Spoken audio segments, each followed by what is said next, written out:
Alfonso Martínez Lascano, licenciado en Derecho por la Universidad Autónoma de México, maestro en Derecho Constitucional y Amparo por la Universidad de Chiapas y doctor en Derecho Público por la Universidad del Sur.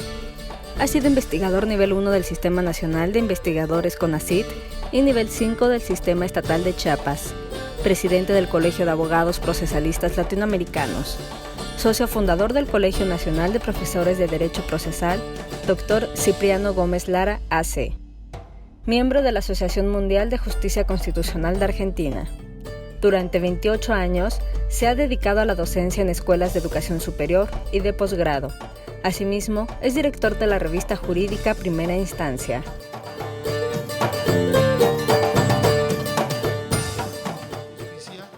Y solamente voy a venir a reflexionar algunas cosas y algunas ideas que han surgido respecto a podríamos decir, a los derechos humanos. Estoy convencido de que estamos inmersos en una revolución, pero no nos hemos dado cuenta. En una revolución jurídica pacífica, además, y que de una u otra manera los jueces están llamados, podríamos decir, son los soldados de esta revolución jurídica. ¿Por qué digo revolución jurídica? Porque ha habido un cambio, igual que en la tecnología radical, también ha habido un cambio radical en la forma de ver el derecho, no solamente desde el punto de vista académico, desde el punto de vista normativo y desde el punto de vista jurisdiccional. Sin embargo, el derecho es un producto cultural. Cuando empiezo la clase con los alumnos de Introducción al Estudio de Derecho y con algunos colegas que luego se enojan conmigo porque empiezo con una frase que los saca de onda, porque les digo, el derecho no existe. El derecho no existe y entonces, pues si no existe el derecho, pues ¿qué estamos haciendo aquí, no? Bueno, el derecho no existe como un objeto. Es decir, no, el derecho no es un objeto. El derecho es un producto cultural. El respeto a los demás puede estar en muchas leyes, pero si no está en la cultura, pues de nada sirve. Las categorías jurídicas como conceptos como propiedad, igualdad, justicia, solamente son representadas porque no son tangibles. ¿De qué color es la justicia? ¿Cuánto mide la igualdad, etcétera? Le decían a Aristóteles cuando le pedían, explíquenos, maestro, ¿qué es un valiente? Y entonces él decía, bueno, yo no quiero dar un concepto de valiente porque quizás al dar el concepto, el modelo de valiente, quizás no exista. Pues díganme cuáles son las circunstancias en las que hubo un hecho y voy a decir si la persona actuó de manera valiente o no, porque muchas veces puede ser temeraria la persona, más que valiente, etcétera. Es decir, el derecho, como decían los romanos, nace en el hecho. Es decir, por mucho tiempo en la antigüedad el derecho respondía al hecho. El hecho era como el insumo del derecho.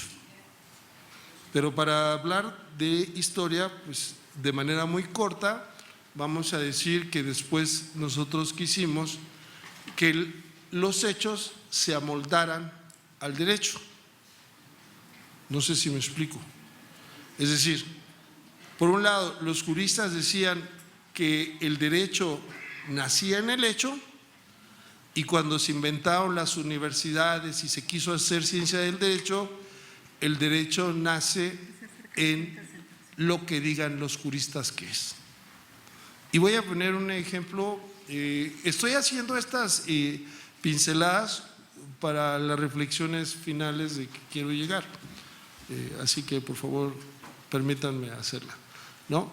Entonces, el derecho nace en el hecho y en determinado momento llegó en que empezamos a crear descripciones de hechos. Esas descripciones de hechos fueron cuestiones abstractas y entonces empezamos a crear normas que se dieron en el tiempo de Justiniano, cuando empieza a establecer que las reglas que emitían los juristas tenían que tener una función pública y entonces ya no las iban a hacer los juristas, sino las iba a hacer el Estado. Y entonces el Estado, ¿dónde nacía el derecho? Los juristas decían, romanos anteriormente, el derecho nace en el hecho. Cuando se positiviza el derecho nace en las leyes. ¿Qué concepto tenemos los de las generaciones todavía, y todavía se sigue repitiendo, que el derecho es un conjunto de normas jurídicas que regulan la conducta externa del hombre en sociedad? ¿Cuál es el objeto de estudio? La norma, no el hecho.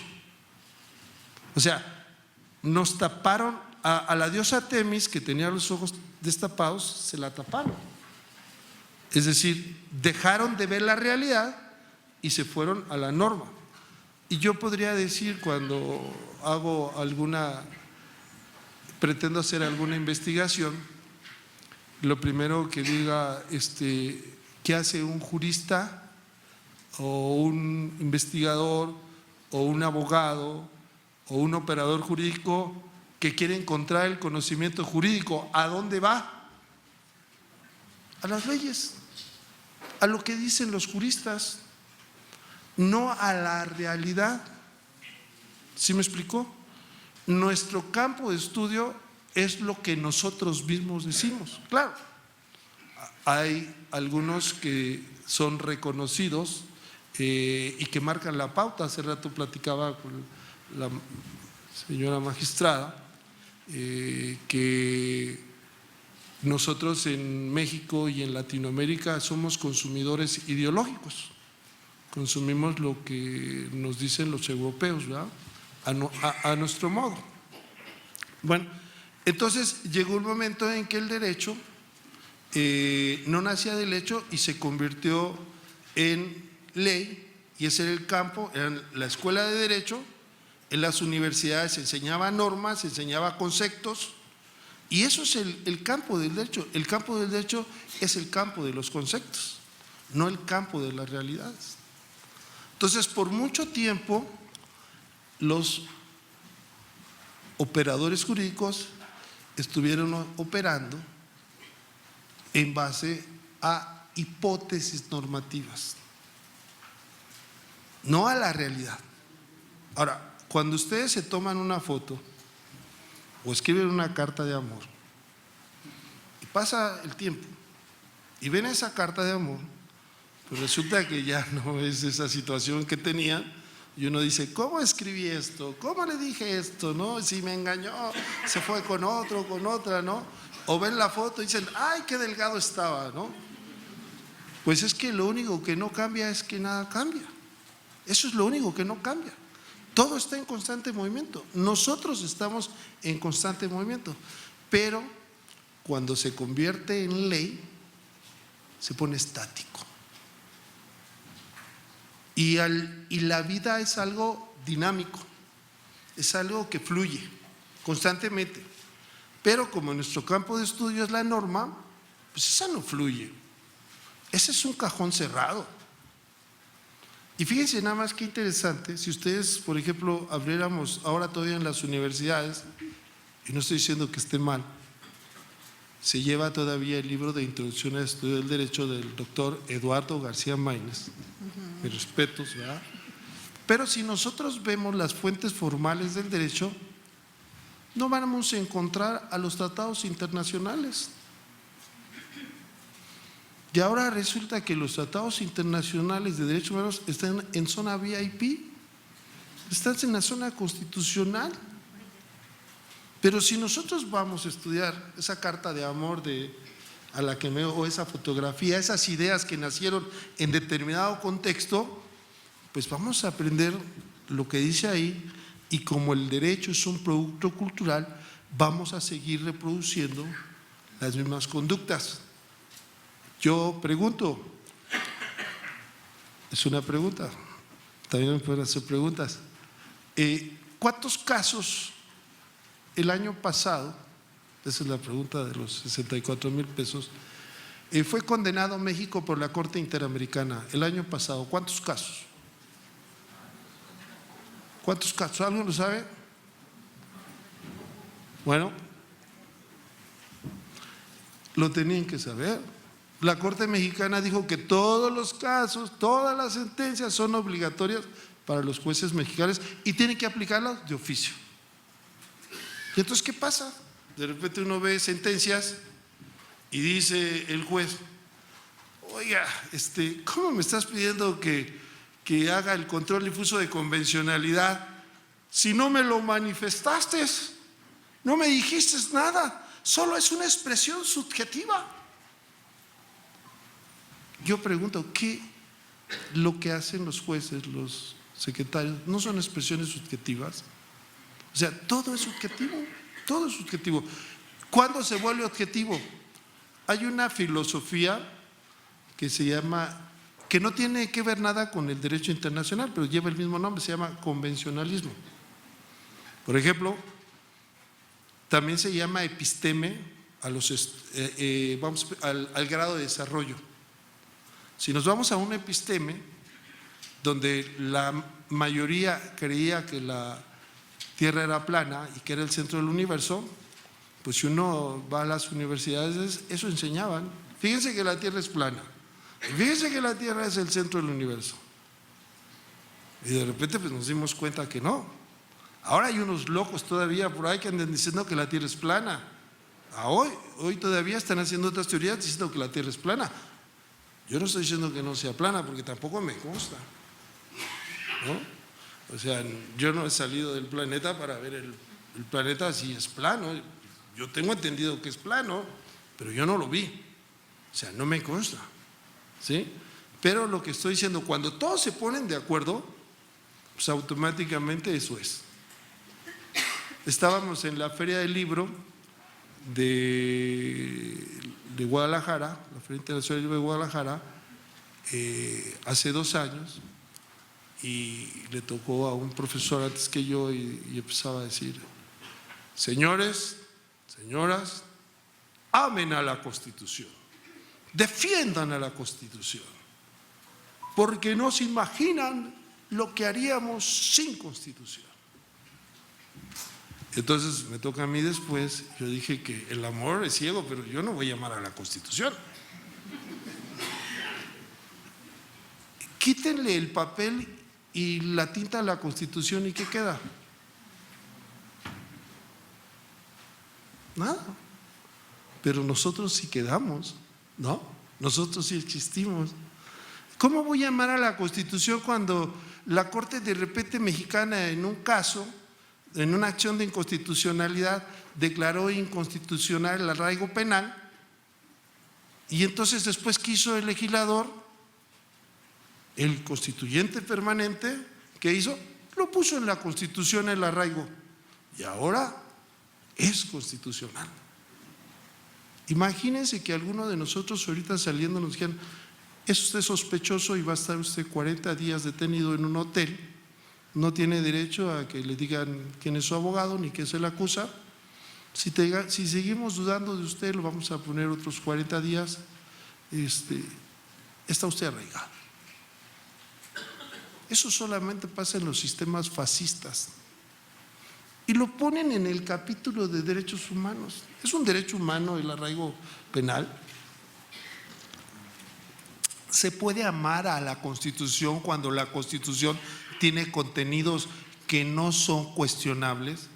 ¿Y qué es lo que hacen con la reforma a la ley de amparo? Lo primero que hacen es incrementar las causas de improcedencia. Y la primera causa de improcedencia es: no procede el amparo, contradicciones y reformas a la Constitución. Y entonces todo lo que está en la Constitución está bien, eso se llama argumento de autoridad. Los argumentos de autoridad son muy sospechosos y peligrosos porque no nos permiten crecer. Si yo digo que hay que amar a la Constitución, bueno, hay que amarla, ¿no? Ya no me quiero mofar más, pero hay que amarla, pero si la Constitución plantea principios importantes, hay que exigir que se cumplan esos principios y que esos principios sean la mejor protección posible al ser humano. Y que si se va a detener a una persona, se tiene que tener elementos suficientes para hacerlo. Porque los derechos humanos son para controlar el poder. De hecho, podríamos decir que el constitucionalismo como tal, el constitucionalismo surge para controlar el poder. Surge con la independencia de los Estados Unidos de Norteamérica, cuando se quieren liberar del yugo del rey de Inglaterra, porque les cobraba impuestos cuando quería, les quitaba sus tierras cuando quería, hacía lo que quería, y entonces se establecieron determinadas normas fundamentales que nadie podía tocar. Y con la Revolución Francesa se dice, ¿cómo controlamos al poder? Y es en el artículo 16 se dice, bueno, para controlar el poder hay que tener una constitución, y esa constitución debe tener derechos fundamentales y división de poder o separación de poderes, para que cada poder haga pesos y contrapesos. En la Revolución Francesa, el poder judicial no existía. Hablaba nada más del poder ejecutivo y del poder legislativo, porque no necesitaban a los jueces, porque los jueces eran seres inanimados, los que como ventrílocos que solamente tenían que decir la letra de la ley, y la interpretación auténtica era la del legislador. En ese movimiento revolucionario lo que se trataba era de controlar al poder, y ese poder solamente se podía controlar estableciendo normas que fueran irremovibles y fueran fundamentales. ¿Y quién las iba a crear? Pues el nuevo poder, que era el poder legislativo, que era elegido democráticamente y ya no era elegido por cuestiones divinas o cuestiones consanguíneas, sino que el pueblo era quien nombraba a su representante. Y los jueces, que siempre estaban a merced del emperador o del rey, pues no podían guillotinarlos a todos, y los reciclaron, ¿no? Y los reciclaron y dijeron, póngase usted a la letra de la ley. Un paréntesis, ¿será que es necesario reciclar a los jueces mexicanos? Se cierra el paréntesis, ¿no? Entonces, ¿y qué pasaba en América? Bueno, en América pasaba lo siguiente, acá sí estaba el Poder Judicial, acá sí el Poder Judicial inclusive controlaba a los otros poderes, y una sentencia podía dejar sin efecto una ley y podía ser un nuevo precedente. Y entonces nosotros, tan lejos de Dios y tan cerca de los Estados Unidos, nos llega la idea de los Estados Unidos y nos llega también la idea de los franceses, y hacemos un caso a la mexicana, o sea, de los dos le tomamos, cuando son sistemas diferentes, ¿verdad? Le tomamos, por un lado, copiamos el control difuso de constitucionalidad, es decir, desde la Constitución de 1857, el artículo 124, 126, y en la Constitución de 1917, la actual, existe el control difuso de constitucionalidad. Pero la Corte Mexicana dijo, no, ¿cómo los jueces van a hacer control de constitucionalidad? Nosotros somos los que vamos a hacer el control de constitucionalidad, y entonces creó el control concentrado. Fíjense bien, se salieron del texto, de la regla de la ley. Si hacen lo que quieren. Entonces dijeron, Lo que dice, no dice, porque lo único que puede controlar la Constitución son a través de mecanismos especiales, que es el juicio de amparo, después en el 94 las acciones de inconstitucionalidad y las controversias constitucionales, pero los jueces no pueden ni siquiera interpretar la Constitución, pero sí sus actos pueden ser inconstitucionales. Y entonces nunca nos dejaron ver a la Constitución. Y entonces ahora, después del caso Radilla Pacheco, con el expediente varios, nos dicen, ahora los jueces mexicanos tienen que ser constitucionalistas y tienen que ser convencionalistas, ¿no? Entonces tienen que ser superhéroes. Y entonces resulta que la información, que era la ley, ¿no? El doctor Cipriano Gómez Lara, mi maestro, que en paz descanse, cuando nos platicaba de los mandamientos del abogado, decía que hay uno que dice que cuando el abogado tenga que optar entre la justicia y el derecho, debe optar por la justicia. Y decía, pero eso es peligroso para los jueces, porque los jueces no pueden optar por la justicia, tienen que optar por el derecho.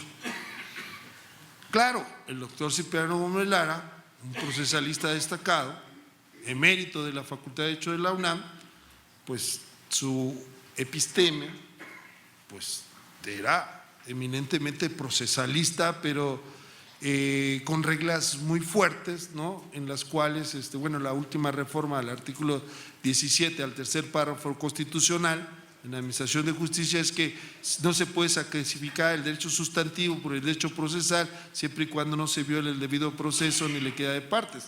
Pero, ¿qué esperanzas para ese profesor en ese momento que les dijera, no, ahora el juez está obligado a dejar de aplicar la ley, porque tiene que ejercer un control difuso de convencionalidad?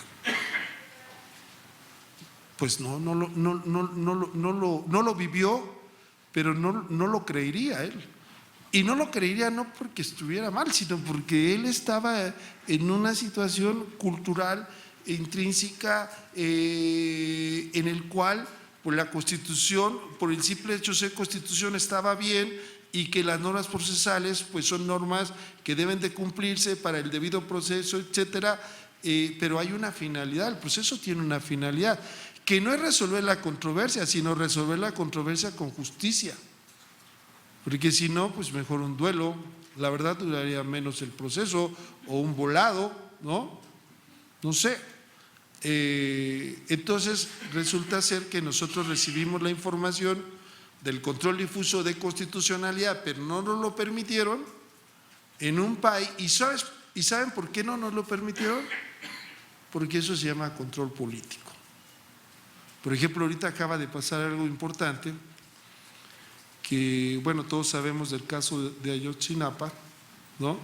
De estos desaparecidos, y de repente un tribunal colegiado de circuito de Tamaulipas otorga el amparo, pero su sentencia tiene efectos más que interpartes, porque ordena crear una comisión, pero no solamente, primero reconoce una falla estructural de la justicia mexicana, que era que la Procuraduría dependiera del Ejecutivo y por lo tanto no tenía autonomía. Esa sentencia tan solo pues automáticamente echa para abajo todos los casos, porque todos los casos no responden a los parámetros interamericanos, porque los órganos de investigación deben ser imparciales, independientes, ¿no? Y entonces ahí primero dice el tribunal colegiado, no está garantizada el acceso a la justicia, porque la Procuraduría que hizo la investigación pues no es autónoma, ya, sin más. Y dice, ahora lo que vamos a hacer es crear una comisión, y crear una comisión que esté integrada por los padres de familia de las víctimas, de los desaparecidos, y también por la Comisión Nacional de Derechos Humanos, y son los que van a determinar las líneas de investigación, y el fiscal o el Ministerio Público tendrá que encargarse de investigar. Entonces imagínense. Pero además dice, y es algo que yo creo, y al final lo voy a decir, ordena esta sentencia de amparo ya la reparación por daño moral. Establece cantidades, 500,000 pesos a cada padre de familia. ¿Cuándo han visto que en un amparo se establezca una cantidad por daño moral? Y solo lo hicieron a través del control de convencionalidad. Pero es una sentencia media polaca porque dice, utiliza muchos, si bien considera, si está de acuerdo, ¿no? Y para adelantar en caso de que este caso se vaya ante la Corte Interamericana, pues ya les dimos 500,000 pesos, ¿no? Entonces, pues todavía no es, pero ya es una sentencia interesante porque se sale de los parámetros tradicionales. Otra sentencia interesante es que a raíz de que los nazis se encargaron de tratar de ser la raza superior, porque no conocían a la raza azteca, ¿verdad? Si no pero ellos se querían la raza superior, ¿no? Y entonces empezaron a matar a todo el mundo y empezaron a dañarse el mundo, y los judíos les caía el mal, y pues mataron a 6 millones de judíos, y supuestamente se murieron 500 millones de personas. Fue una locura. Y entonces la comunidad internacional dijo, bueno, momento, ¿no? O sea, los estados, los países no pueden proteger derechos humanos. Y lo peor de todo, no solamente no pueden, sino son los victimarios de los derechos humanos. Entonces, aquellos derechos que les llamaban justnaturalistas, los vamos a empezar a positivar. Primero a través de una declaración universal en 1948, luego a través de 2 pactos internacionales del 1966, ¿no? El Pacto de Derechos Internacionales Civiles y Políticos, y luego los famosos derechos económicos, sociales y culturales, que estos últimos sí son vinculatorios. Bueno, pero aparte vamos a crear no solamente normas, sino vamos a crear organismos de supervisión de esas normas. Y entonces va a haber un sistema universal, y ese sistema universal va a tener, por lo menos tiene alrededor de 9 tratados, y cada tratado tiene un comité, y ese comité se encarga de hacer investigaciones, informes, recibir peticiones, y nosotros pues firmamos todo, ¿no?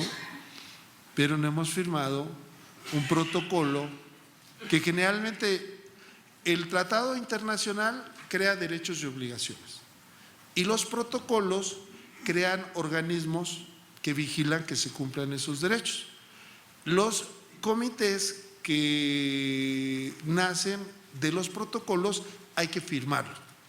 Entonces México no ha firmado el protocolo de derechos económicos, sociales y culturales. Y entonces en una sentencia de un juez de distrito ordena a México que suscriba ese pacto. Imagínense una sentencia de un juez que le diga: señor presidente de la República, he protegido y amparado y le pido por la garantía de no repetición que suscriba el pacto internacional del protocolo adicional para que puedan las personas tener una instancia más. No sé cómo le van a hacer para cumplirlo, ¿va? Pero ahí está una sentencia de amparo de un juez nacional. No tenemos que esperar a que la Corte Interamericana nos condene, porque las reglas de juego ya están. Ahora, esto de la onda de la soberanía. Bueno, ya lo vemos, por ejemplo, ahorita con Maduro, ¿no? Desgraciadamente son cuestiones que a lo mejor ni nos importan, pero son ejemplos. Por ejemplo, Maduro, pues de repente al poder legislativo, pues creó su propio poder legislativo, y a los jueces pues los controla, y a los que no los controla pues los quita, ¿no? Y entonces eso sí salen todos los venezolanos, pues, si hay un venezolano acá, con todo respeto, y si no, pues también, ¿no?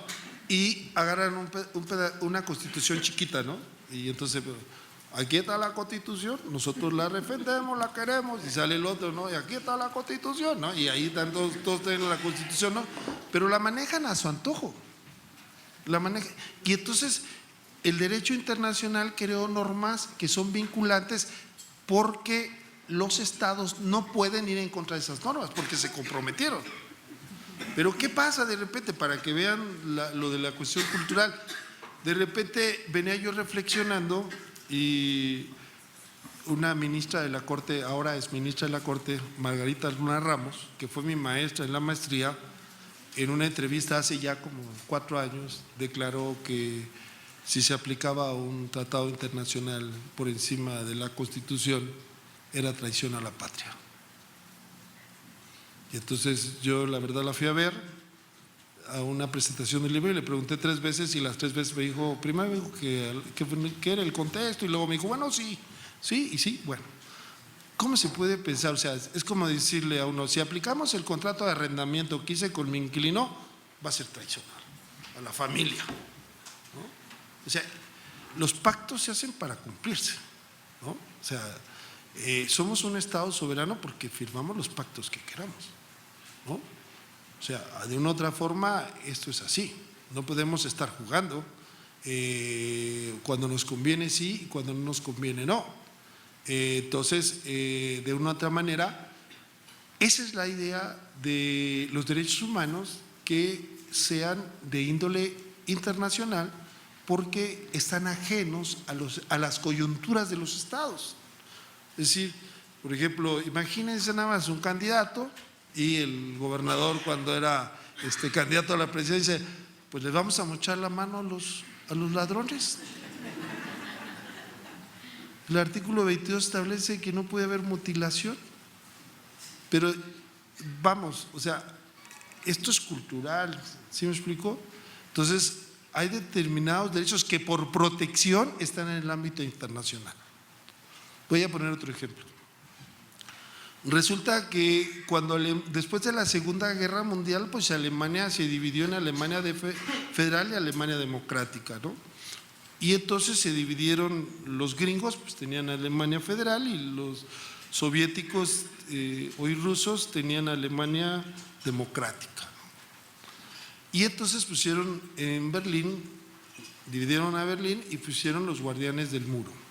Entonces los guardianes del muro tenían la misión de que nadie pasara, se saliera de Alemania democrática a Alemania federal. Y si alguien intentaba pasar, pues tenía que matarlo. Y además se les premiaba y además se les reconocía. Y entonces pues, es como si ahora viéramos bien que los sureños de Estados Unidos, que están un poco desquiciados por tanto consumo ideológico, ¿no? Se pusieran a casar, y algunos lo hacen, a personas que no tienen su situación regular para ingresar a los Estados Unidos, ¿no? Bueno, y entonces cuando ya se unificó y todo quedó bien, vamos a dejar impunes a los guardianes del muro porque el derecho positivo permitía y premiaba eso. Pues un jurista positivista diría que sí. Si se creaba una ley, pues no se podía aplicar retroactivamente. Además estaba cumpliendo con su deber. Entonces solamente se les pudo juzgar por el derecho internacional, porque el derecho internacional está por encima de las naciones. Y esto es muy importante, porque los derechos humanos son de carácter universal, pero no son creados por un legislador, no tienen a legisladores de Morena o del PRI o del PAN o del Verde, sino que son especialistas en derechos humanos y de repente se reúnen para hablar de problemas de la humanidad. Dicen, bueno, yo creo que el agua es fundamental para todos, ¿no? Pues que sea un derecho humano y que el Estado pues se los dé y que se los proporcione, sale, lo hagamos derecho humano, bueno, ahí está.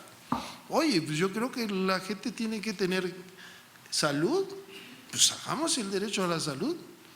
Bueno, es como por ejemplo cuando Aristóteles, inclusive hablando de episteme, que es un gran persona, pero veía a la esclavitud, la veía como algo normal, ¿no?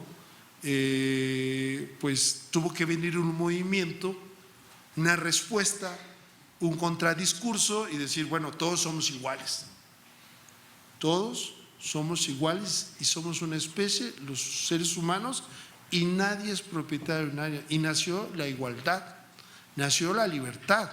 Después vino la intolerancia religiosa con las guerras, y entonces tuvo que venir un movimiento de respuesta y dijo libertad de pensamiento, libertad de culto.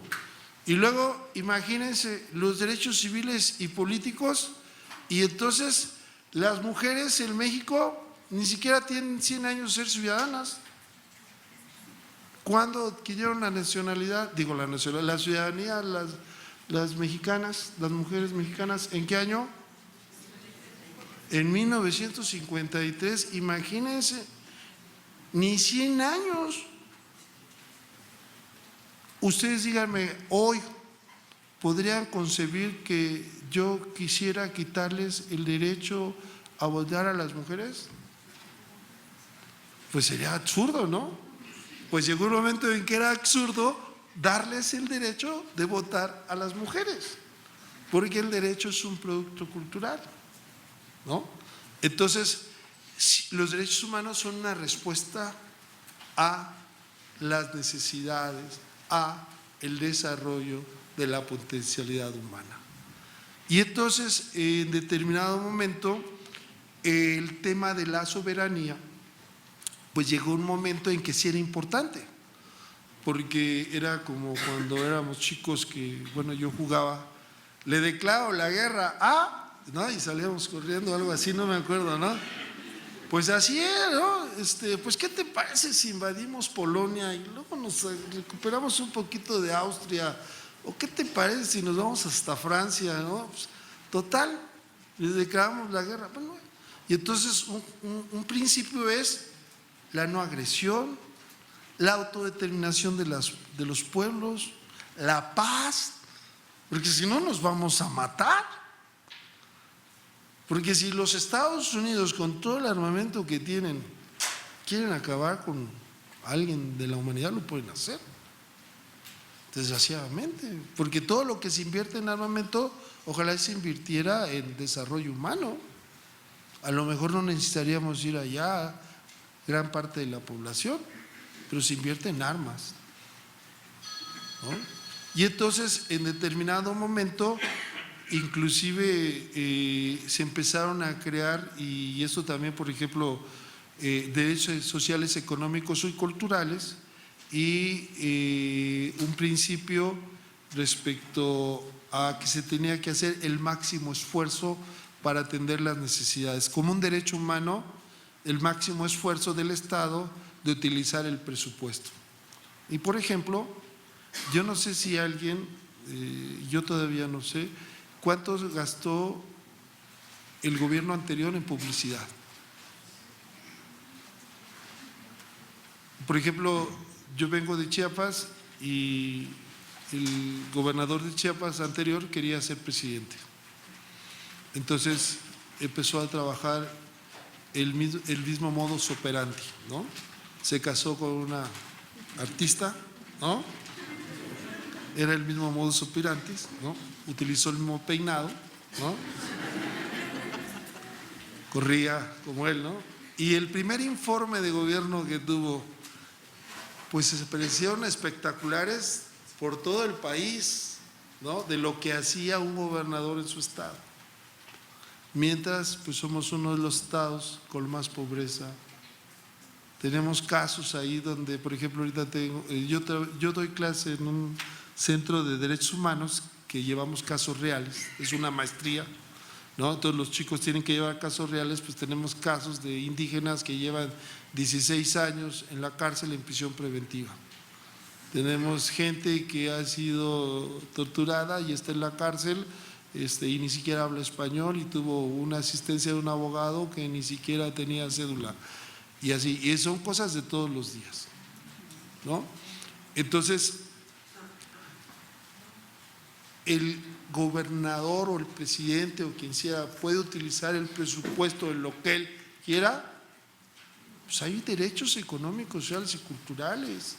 Entonces, claro, como vuelvo a decir, esto es una cuestión cultural y quizás todavía pues tarde un tiempo en que creamos, como ahora sí creemos que las mujeres y estamos convencidos que pueden votar, va a llegar un momento en que creamos que tenemos más derechos y que podemos exigir más por quienes nos gobiernan.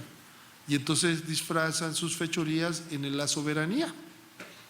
Entonces dicen, no, pues Venezuela es un país soberano, no estoy a favor de que Trump invada y haga lo que quiera con cualquier país, incluyendo Venezuela, a pesar de la situación en la que se encuentran, pero dice Luigi Ferrajoli, que me gusta más, dice que la soberanía, y como nos la vendieron y está en la Constitución, la soberanía no es algo abstracto, es algo real.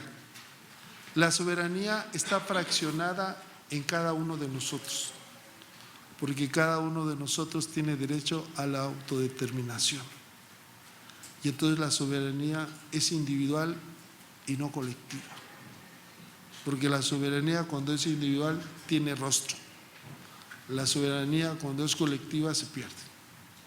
Y entonces como fundamento para no permitir los tratados internacionales en derechos humanos ni los medios de supervisión, utilizar el argumento de la soberanía creo que no es el adecuado si pensamos que la soberanía es nuestra y no de quienes nos gobierna.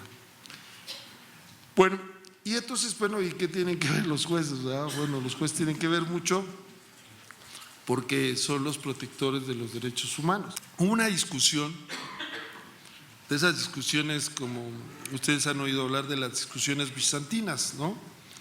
Las discusiones bizantinas eran cuando pues, en el reino se ponían a discutir y a pesar de que los iban invadiendo, discutían por cualquier tontería.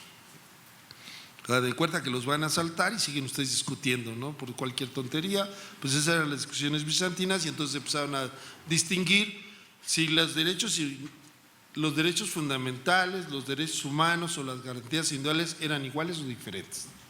Y entonces una corriente decía, bueno, los derechos fundamentales son los que están en la Constitución y los derechos humanos son los que están en los tratados internacionales. Y las garantías individuales son las que tienen los mexicanos, ¿no? Fíjese nada más, ahí también es importante porque si nos damos cuenta, nosotros tenemos un sistema liberal egoísta, porque las garantías individuales pues, significa que son nuestras. Entonces tenemos muchas, y eso también es otro rollo, porque una de las crisis del positivismo son los principios. Si los principios, por ejemplo, para los jueces familiares, el principio superior del niño, pues establece una meta, pero no tiene una respuesta. En cambio, las leyes tienen respuesta, las reglas que ahora le llaman leyes tienen una respuesta, sí o no y ya, ¿no? En cambio, los principios pues tienen que tener muchas circunstancias. Bueno, como la Constitución empezó a utilizar la aplicación de principios, pues rompió el positivismo, y ahí es lo que le llaman el neoconstitucionalismo, porque nacen los principios. Estos principios que son difíciles de tener una respuesta a priori. Las leyes tienen una respuesta a priori a los casos humanos, pero el juez está obligado ahora a resolver la respuesta también estableciendo a posteriori, es decir, al caso concreto. Y entonces nosotros nos habían vendido el concepto de principios principalmente en materia de amparo y en materia general. Por ejemplo, yo no sé si a ustedes les pasó, pero yo no sé si alguna vez le preguntaron en clase, a ver, dígame usted qué son los principios generales del derecho. Bueno, pues que mira, los principios generales del derecho, sí la sé, profesor, sí la sé, ¿cómo no la voy a saber? Ay, profesor, ¿será la justicia? Sí, por ahí vas, ¿no? Pues era como el Espíritu Santo, ¿no? Nadie sabía dónde estaban los principios generales del derecho, pero ahí está. Y si por si hay alguna duda, vaya a los principios generales del derecho. ¿Y dónde están los principios? Pues quién sabe, ¿no? O sea, en algunas disposiciones procesales, como la de Michoacán, ya hicieron el primer capítulo, llaman de los principios y los definen, pero antes pues, los principios generales pues, no tenían este cuerpo, pues, ¿no? Imagínense, estábamos en un derecho positivista, que la letra de la ley, y nos dicen los principios generales de derecho, y no nos dicen qué son, y no nos dicen cómo aplicarlos, y no nos establecen una jerarquía. Y entonces de repente dicen, bueno, vamos a hablar de los principios en el juicio de amparo, ¿no? Un principio es instancia de parte agraviada. Bueno, ese es un principio, es una regla procesal. Ni modo que en un juicio de divorcio la suegra presente la demanda, ¿no? Si no tiene interés jurídico, ¿no? Bueno, es que le pega mucho a mi hija y aquí está la demanda. Tengo interés legítimo ahora, ¿no? Está por discutirse, ¿no? Pero es una regla, no es un principio, porque tiene una respuesta. Bueno, el principio de instancia de parte agraviada, pero hay un principio de relatividad de la sentencia.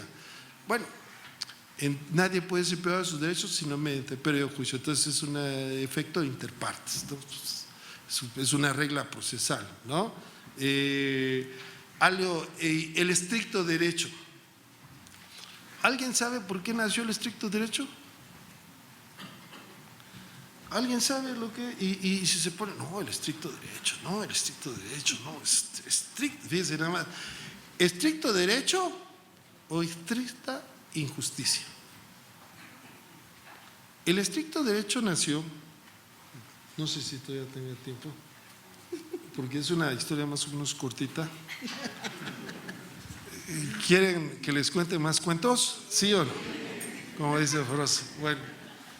Entonces, el estricto derecho nació, pero voy a regresar un poco, ¿no? Fíjense nada más qué grandes somos los mexicanos, sobre todo los del siglo XIX, porque teníamos a los franceses invadiéndonos y teníamos a los yanquis también invadiéndonos, ¿no? Todo el mundo nos estaba pegando, nos terminó de pegar los gringos, ¿no? Pero se creó el juicio de amparo. Y ahí andaba Juárez en un carruaje, ¿no? Por todo el país, y ahí decía Juárez, la soberanía descansa en este carruaje, ¿no? Y ahí andaba, si agarran el carruaje, pues nos hubieran dado en la torre, pero teníamos mexicanos muy valientes, ¿no?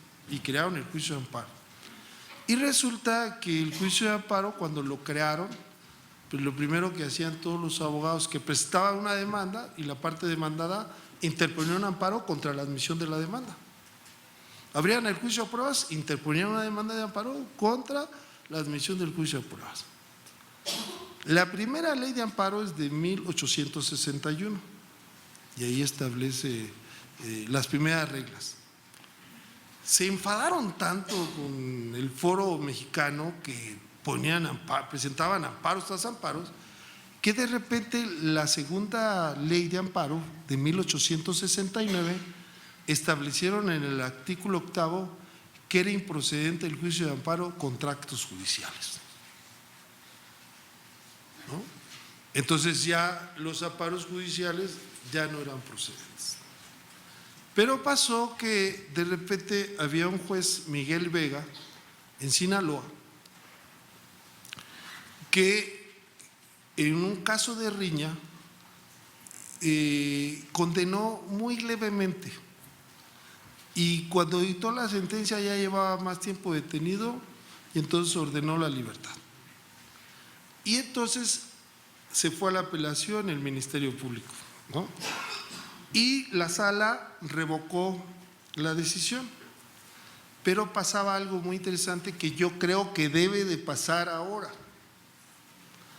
que no solamente se establecía la revocación, sino cuando la decisión judicial era muy mala, contra actuaciones sospechosas, se sancionaba al juez. Yo digo que debe de pasar ahora, no para los jueces, sino para todo servidor público, debe tener una responsabilidad sobre sus actos. Eso es un problema de impunidad porque nadie es responsable de lo que hace. Entonces, y ese pago debe irse al fondo para pago a las víctimas, ¿no? Luego se puede discutir, pues esa es una idea, ¿verdad? Pero ya se daba, ¿no? Ya se daba, bueno, y entonces la sentencia condenaba al juez Miguel Vega, pues revocaba la sentencia procesal y suspendía a Miguel Vega un año como juez, pero también para ejercer la profesión de derecho. Y entonces el juez Miguel Vega presentó un amparo Y entonces el juez de distrito de Culiacán pues lo desechó aplicando el artículo 8º de la ley de amparo de 1869. Entonces interpuso un recurso y se fue a la corte. No había tribunales colegiados porque nacieron en el 51 del siglo XX. Y entonces se va a la corte y la corte revoca el auto y ordena la admisión del amparo. Porque la naturaleza era administrativa. La sanción era administrativa, no era judicial. Pero como teníamos estoy hablando de 1869, teníamos esa doble influencia francesa y gringa, todavía no se entendía quién debería de interpretar la Constitución, a pesar de que en la Constitución de 1857 ya estaba establecido. Es decir, ya estaban las reglas, pero culturalmente no estaban preparadas para ellos, porque tenían la idea de que el legislador era quien tenía que tener el control, por ser el interpretador auténtico de acuerdo con la corriente francesa. Y entonces dicen, oye, ¿cómo es posible que una ley que yo creé la deje de aplicar la Suprema Corte? Y entonces ordenan procesar a los 7 magistrados, se llamaban magistrados, no ministros, que habían votado por la revocación. Eran 11. Y entonces se crea un juicio para ellos, el gran jurado del Poder Legislativo.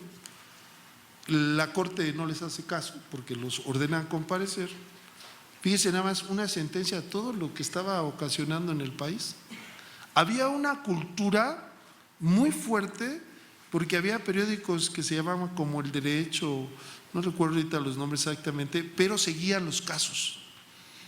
Y entonces decían, no, la Corte tiene la razón, porque además el artículo que regulaba el amparo, que era el 101 y 102, decía, procede el juicio de amparo contra todo acto de autoridad. Y pues los jueces son autoridad, entonces la ley de amparo era inconstitucional.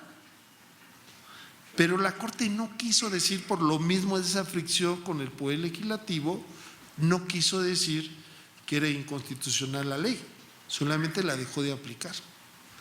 Y como se hizo todo un rollo, pues ya no regresa el caso a Sinaloa, sino lo resuelven. Y ahí nace el amparo judicial. Y se reforma la ley de amparo y se permite el amparo. Pero ¿cómo iban a impedir que los abogados siguieran? Pues vamos a inventar disposiciones. Y una de ellas fue el estricto derecho. El estricto derecho, fíjese bien, aquí, para los que cuando entrábamos a la materia de amparo, el amparo es un juicio o es un recurso, y todo, no, es un juicio, es el baluarte mexicano, ¿no? ¿Cómo va a ser recurso? Los recursos ni siquiera, ¿no? Es un juicio, ¿no? Entonces, bueno, entonces resulta ser que en el manual del juicio de amparo que editó la Suprema Corte de Justicia de la Nación, que existía el recurso de casación, dice en el manual del juicio de amparo que era tan difícil el recurso de casación que en todo el país solamente había 2 abogados que sabían interponerlo. ¿Y qué fue lo que hicieron? Pues trataron de poner esas reglas en el estricto derecho. Entonces, si decimos que el amparo es un juicio, ¿cuál es un principio? Dime los hechos y te daré el derecho. ¿Pero qué le estamos pidiendo al quejoso? Que no solamente diga los hechos, sino diga el derecho. ¿Y qué están haciendo ahora todos los tribunales? Oye, yo puse en el Twitter una frase que se me ocurrió, que dije, el juez que no aplica, era una pregunta, el juez que no aplica control difuso de convencionalidad porque dice que las partes no lo invocaron, ¿es ignorante, sí o no? ¿O entiende que es de oficio o entiende que es a petición de parte o entiende que.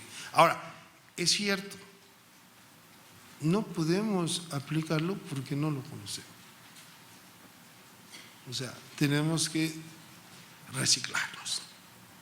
Entonces implica no copy-paste, porque eso es lo que a veces hacen. Ahí ponen todo el artículo tal, y de repente no cuadra la respuesta, ¿no? Claro, estoy hablando de generalidades, desde luego hay brillantes entre todos nosotros, ¿no? Es una humilde opinión, pero y también una experiencia como abogado, ¿no? Donde todavía seguimos sacrificando y exigiendo, ¿no? De una otra forma. Bueno, aquí habría una pregunta también importante antes de seguir. Bueno, así nació el estricto derecho, tratando de impedir que, como una forma de controlar, de que no se promovieran tantos amparos.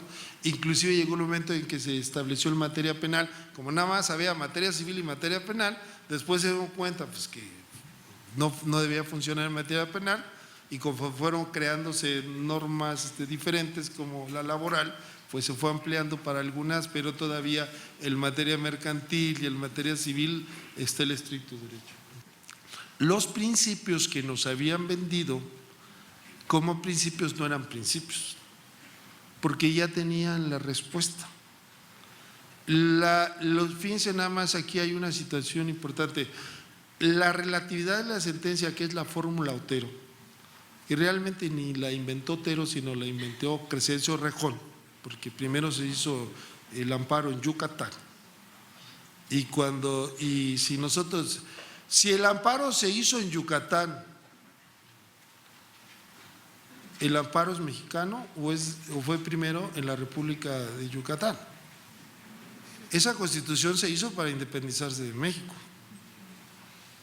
porque resulta ser que Santana estaba centralizando, ¿no? Desconoció la constitución del 24 y entonces algunos estados pidieron su independencia, entre ellos Yucatán, que esa es otra historia que no sé si quieren que les diga también. ¿Quieren otro cuento? Bueno, resulta que los yucatecos se independizan, ¿no? No sé si hay algún yucateco por acá que pueda ayudarme con la historia, ¿no? Y de repente se independizan, dicen, no, porque pues que si somos centralistas no seguimos en el pacto, ¿no? En el Estado libre y soberano, y entonces nos salimos, ¿no? Y entonces pues el movimiento era por las clases ricas, ¿no? Las clases que querían independencia. Y resulta que pues ahí les mandaron la caballería, al ejército constitucionalista y todo ese rollo, y pues ¿qué hicieron los de Yucatán? Pues se prepararon y empezaron a adiestrar a los indios mayas. Y entonces hicieron un ejército de la fuerza maya, y cuando llegó el ejército mexicano, pues los mayas les dieron en la torre. Pero ¿qué pasó? Que los mayas ya organizados dijeron, oye, sí podemos. Y entonces empezaron a querer tomar el poder.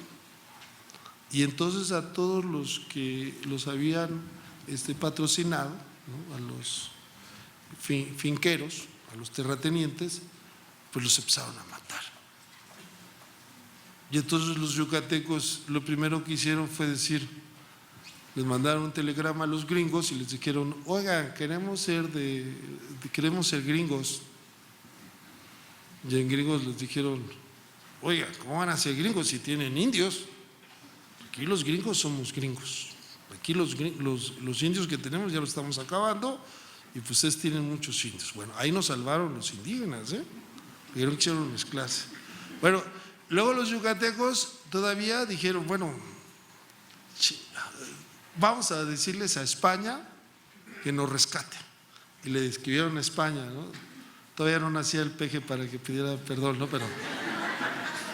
Pero le pidieron a España, oigan, queremos todavía que sean la madre patria, ¿no?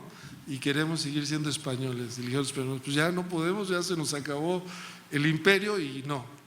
Y entonces vinieron a pedirnos a la raza azteca, les vinieron a pedir, apóyennos, ¿no? Y fue así como recuperamos a Yucatán, ¿no? Pero estuvieron en un tiempo de ser gringos o de ser españoles, pero nadie los quiso. Y nosotros pues los volvimos a querer y todavía los queremos porque está muy bonito además, ¿no? La Ribera Maya, ¿verdad?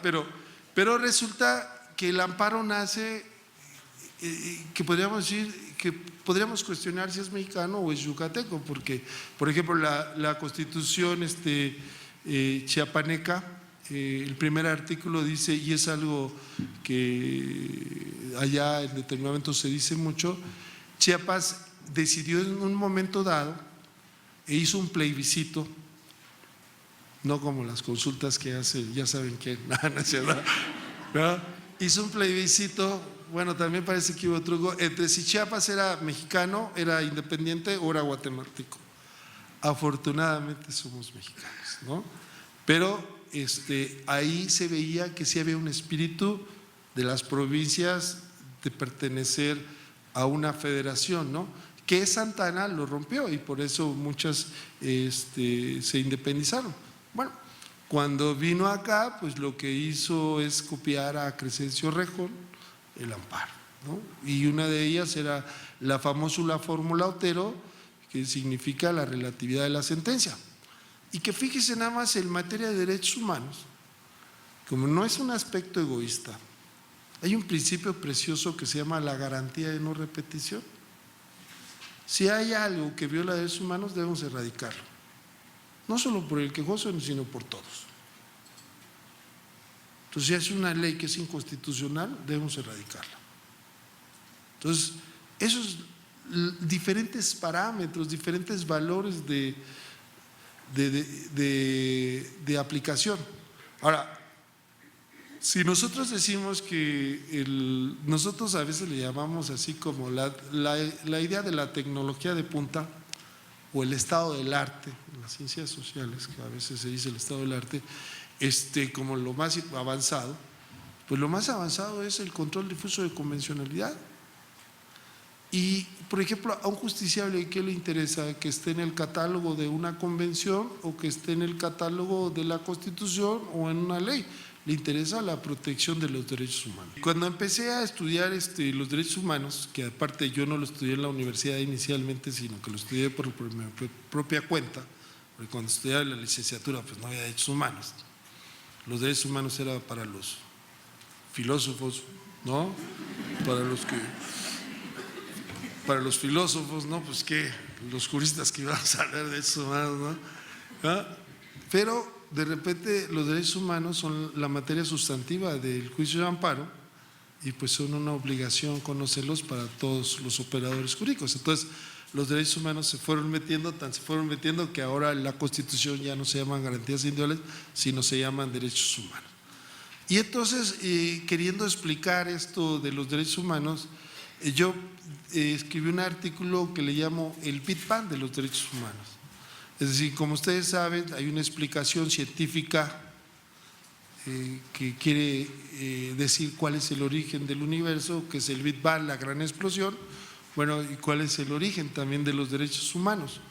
Bueno, yo le he llamado Big Bang porque tiene un efecto expansivo, es decir, los derechos humanos van creciendo.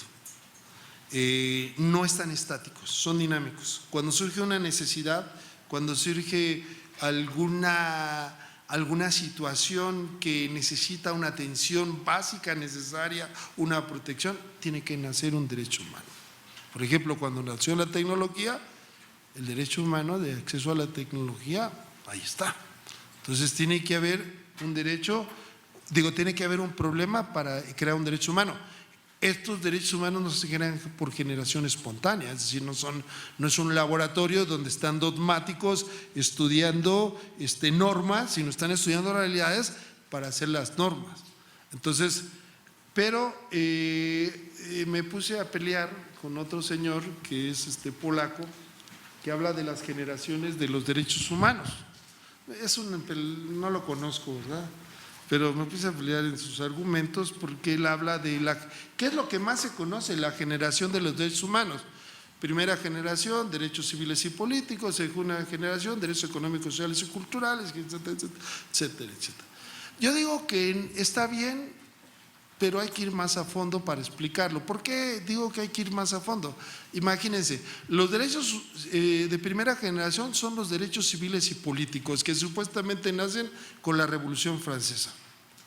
Pero las mujeres en México, como en muchas partes de Latinoamérica, no solamente en México, creo que Colombia fue en el 56, fueron ciudadanas hasta 1953.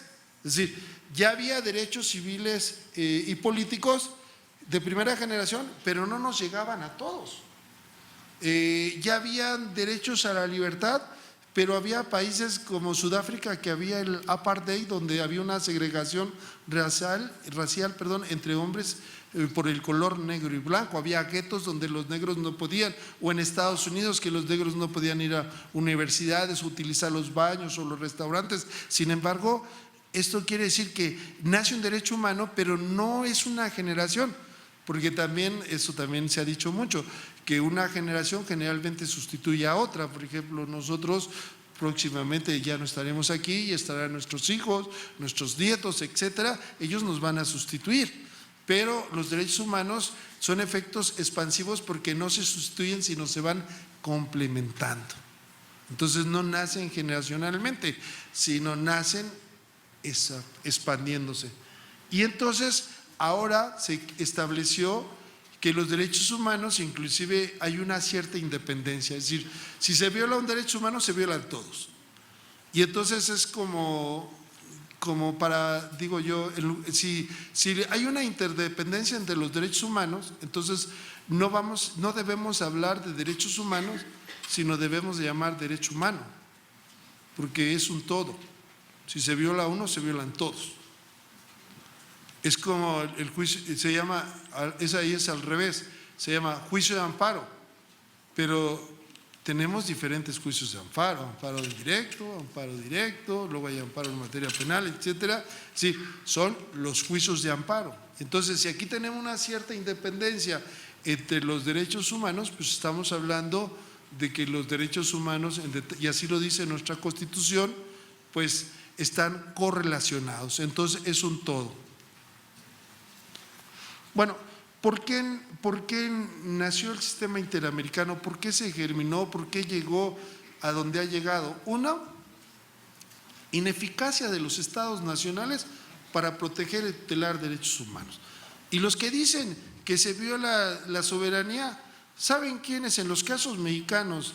Salvo Castañeda Guzmán, que es un político, un articulista y XXX, que por influencia, inclusive el caso llegó muy pronto a la Corte Interamericana y que fue la primera condena contra México.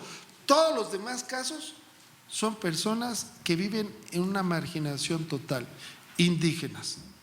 Son personas que han sido torturadas, que han sido violadas sexualmente, que han sido desaparecidas, son personas de escasos recursos que han sido victimizadas.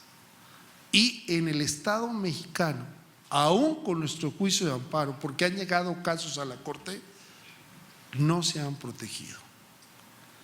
Por ejemplo, la Corte mexicana, nosotros tenemos el artículo 13 que dice a los civiles nos dice paisanos, ¿no?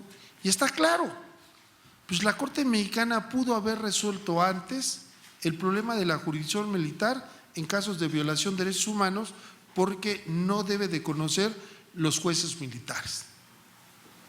Porque yo les voy a decir algo que es un secreto.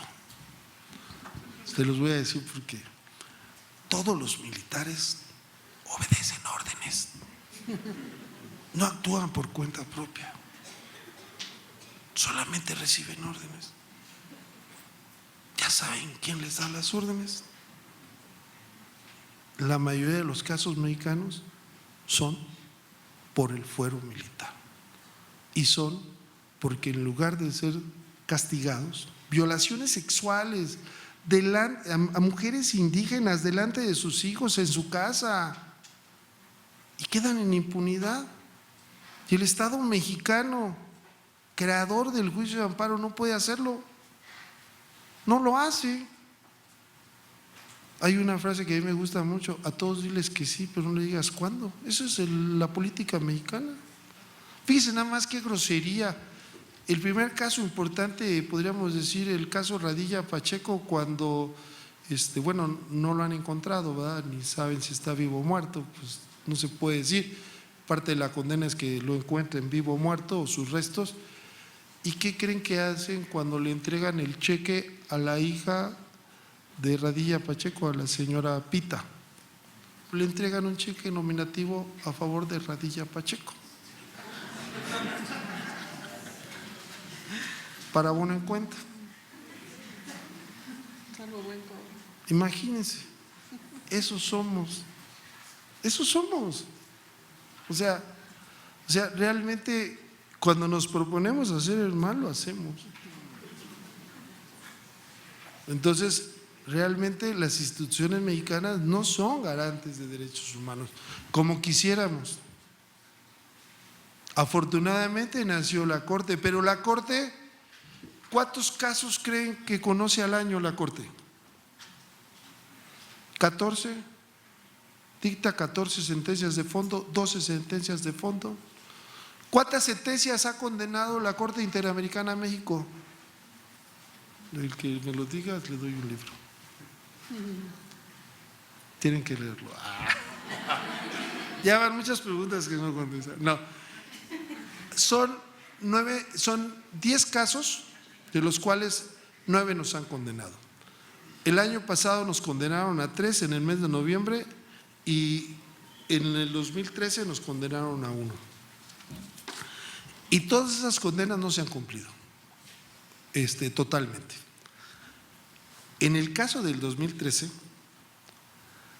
que todavía no lo ha cumplido la Corte, condenaron a la Corte a que organizara un seminario entre sus jueces de preparación, invitar a los fiscales o ministerios públicos sobre el principio de prontitud, porque resulta que detienen a las personas y se tardan años en presentarlos ante la autoridad judicial. Y no lo han hecho. Ahora la pregunta es, si se capacitan, ¿cambian? Es que esto es un cambio muy lento. La cuestión cultural es muy lenta, porque esto es de hábitos. Decía Einstein, si quieres que las cosas se hagan diferentes, pues haz las cosas diferentes. Pero seguimos haciendo lo mismo. Es como algunas sentencias que he leído del Tribunal Administrativo que dice, bueno, yo no sé por qué me están reclamando o reclaman aquí el control difuso convencional, ni me lo pidieron.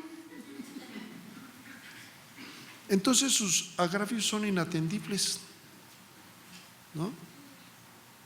Entonces fíjense nada más, la Corte Mexicana inventó algo,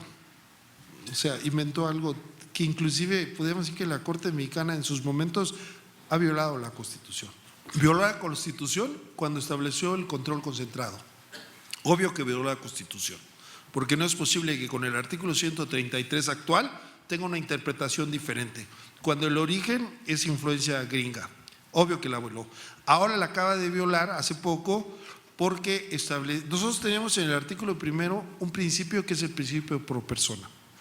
Y entonces se establece que es una cuestión que ahora se dice, espero que se vea, esa la acabo de hacer, porque luego empiezan las jerarquías. Bueno, ¿quién puede más? ¿La Constitución o los tratados internacionales? Luego, ¿quién manda más?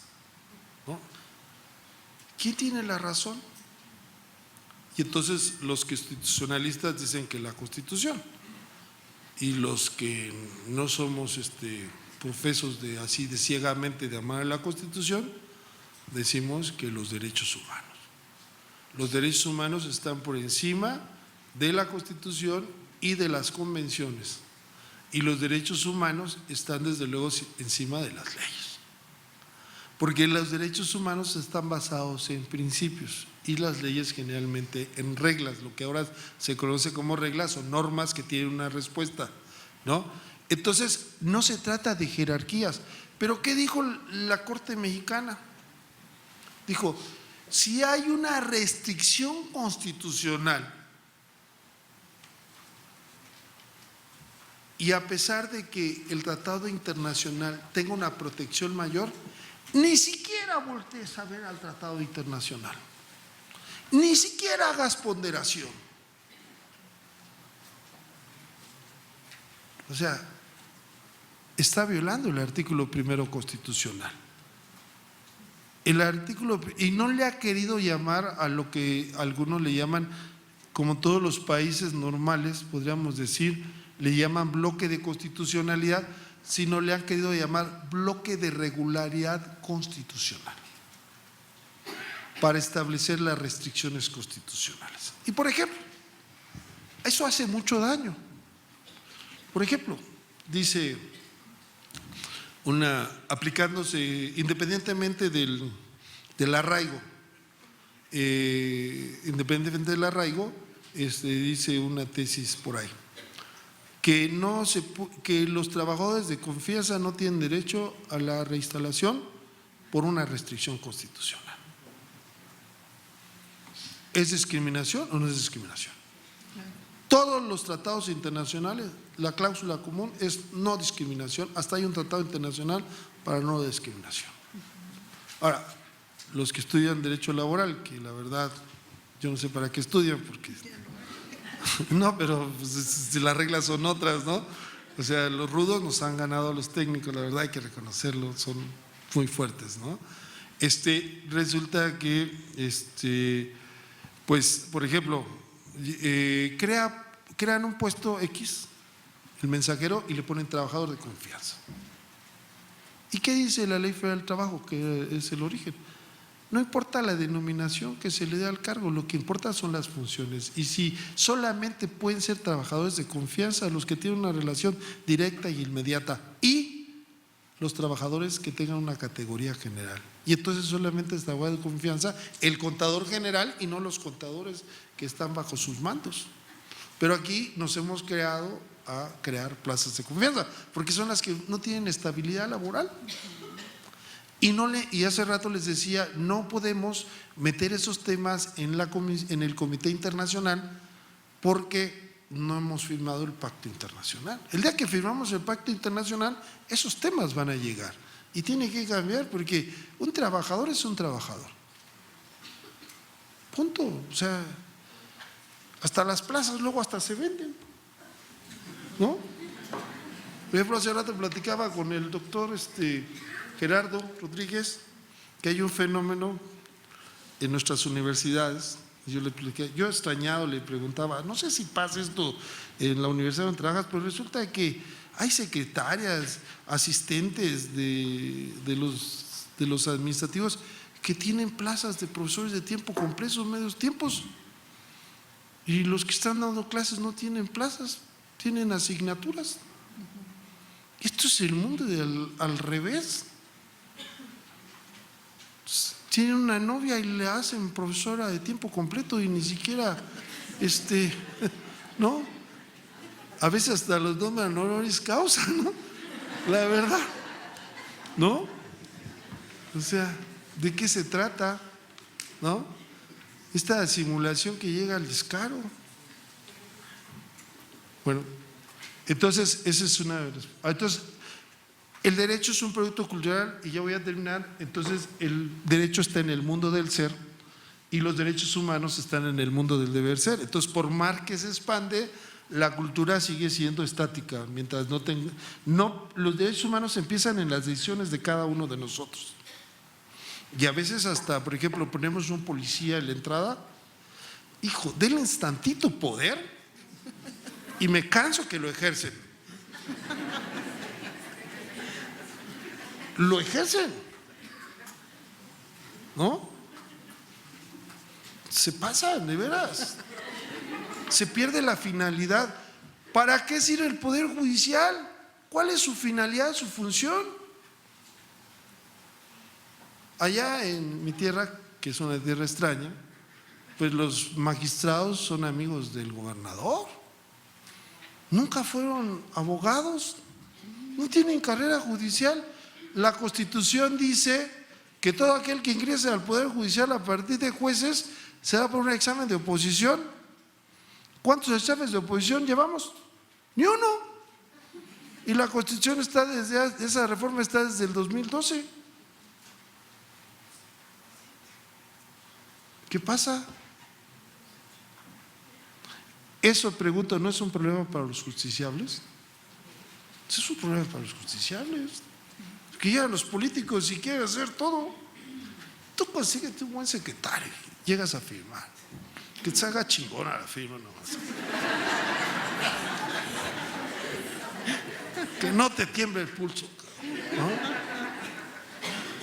Bueno, entonces los derechos humanos, pues de una u otra forma son… y aquí nació el mal, ¿no? Aquí, por ejemplo, está una pintura que es Napoleón y crea el código de Napoleón y él atrapa toda la realidad en el código y entonces lo está conmemorando el dios Cronos. Es decir, como le ganó al tiempo, porque ya el tiempo ya no tiene razón de ser, porque ya puso todo lo que va a pasar, que está previsto en la ley, pues ya el dios Cronos hasta lo corona, ¿no? Entonces nosotros nos creímos eso, los abogados nos creímos científicos, y fíjense, todo lo copiamos. Nació el positivismo científico por la sociología y creamos el derecho positivo.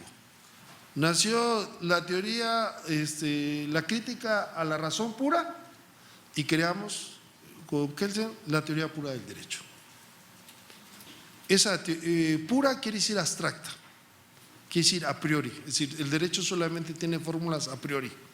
No se necesita estudiar la realidad, que se necesita estudiar la norma, ahí está todo, ¿no? Y entonces los derechos humanos tienen un efecto expansivo que afortunadamente empezaron con el justnaturalismo, que aquí yo creo que la bronca entre el justnaturalismo y el positivismo es esto: los que tienen el poder son positivistas y los que no tienen el poder son justnaturalistas. Eso es obvio, es todo, ¿no? Sí, porque el que tiene el poder, ¿qué le importa lo que digan los demás? ¿No? Esa es la lucha, que ideológica y nada, esa es la verdadera lucha. Y aquí hay dos artículos muy interesantes, por ejemplo, las garantías procesales, que me faltó ahí una letra, porque las garantías procesales del artículo 8 son muy fuertes, habría que reestudiarlas. Por ejemplo, yo escribí un artículo y se los dejo de tarea. Por ejemplo, un derecho humano es el acceso a la justicia con el debido proceso, y el debido proceso dentro tiene el derecho a la segunda instancia. En los procesos ordinarios no hay derecho a la segunda instancia, ¿o sí? ¿No admiten apelación o no? ¿No? ¿Los juicios orales? Pues eso estoy hablando. Los juicios orales no admiten apelación. ¿Y la sentencia es apelable? Se tiene a través de un amparo directo. Entonces la Corte Interamericana dice: todas las materias tienen derecho a la doble instancia. Y la doble instancia es un derecho humano y debe ser un recurso ordinario. Entonces, dice Francesco Caneluti que las partes han perdido el juicio, por eso tienen problemas. Entonces, que el juez necesita tiempo para recuperar el juicio. Entonces, despacio, que llevamos prisa. Entonces, imagínense en un juicio oral que por más diplomático que le diga que está grabando y le diga: oigan, juez, usted se equivocó aquí. No me equivoqué, está bien. Pues espérese ya y usted se va al amparo directo, ¿qué? Bueno, está bien, ¿no? O sea, realmente quitarle, es como ¿en qué situación están las juntas de conciliación y arbitraje? Porque no tienen segunda instancia. Está en que los tribunales colegiados se han convertido en segunda instancia y que además su naturaleza no es el control de la legalidad, es el control constitucional. Se ha desvirtuado y entonces no podemos permitir que los juicios orales, por más eficiencia que queramos, no tengan derecho, porque una de las cuestiones del debido proceso es el derecho a la doble instancia en todas las materias. Ahora, finalmente, que ese era el tema de la protección judicial, dice la Corte, y con esto termino. Para que todo el mundo tiene derecho a un recurso, entiéndase por recurso un juicio de protección judicial, y este recurso debe ser, independientemente de otras cosas, debe ser eficaz o efectivo. pero para que sea eficaz tiene que cumplir con dos condiciones. Una de ellas es sancionar a los responsables de violadores de derechos humanos para combatir la impunidad. Y la otra es la reparación integral de derechos humanos. El juicio de amparo no es eficaz, porque los jueces no determinan una sanción para que viola derechos humanos. Yo digo que el día que los jueces de amparo establezcan una sanción, y quizás podríamos empezar a maquinar si hay violaciones a derechos humanos graves, leves, levísimas, y establecerle un monto. El día que digamos un ministerio público, por ejemplo, si usted viola derechos humanos y se tiene una violación grave, se le va a suspender un mes sin salario. Lo va a pensar para la otra. Y ese salario se va a ir para que se le pague a las víctimas. Entonces, el juicio de amparo debería servir, si fuera eficaz, para estas dos cosas, para luchar contra la impunidad y para combatir la no protección en el caso de la reparación integral. Y estos son los parámetros que tiene la Corte Interamericana y que ha ido creando, que creo que no es que lo debamos de asimilar rápidamente, pero sí empezamos a reflexionar de que por algo pasan las cosas y lo que más tenemos en el país es corrupción, impunidad, inseguridad. Y entonces, ¿qué responsabilidad tenemos los abogados? Gracias.